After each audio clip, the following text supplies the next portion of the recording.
Hizi ni aina 5 za wanawake hatari ambao unapaswa kuwaepuka kwenye maisha yako. Wa kwanza, mwanamke anayezungukwa na wanaume wengi ambao anawaita marafiki zake. Mjukuu wangu, mara nyingi wanawake wa aina hii ni wajanja na ni waongo kupita kiasi. Mara zote wanaume hao huwa ni mbadala wako. Kaa mbali na mwanamke wa aina hii na ikiwezekana epuka hata kuwa karibu naye.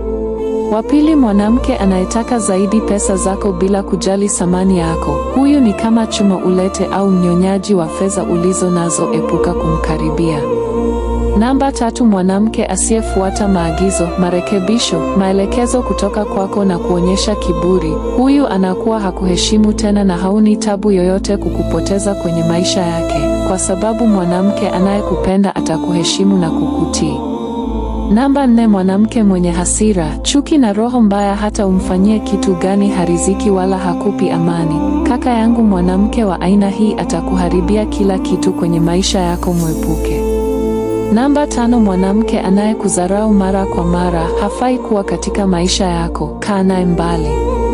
Mpendwa, kama hutonifollow unaweza kukosa kuniona tena, ila kama umenifollow hongera, kwani utakuwa na mimi hapa katika safari ya ukuaji wa kifikra ndani yako. Asante na Mungu akupe busara kwenye kuchagua mwanamke wa maisha yako.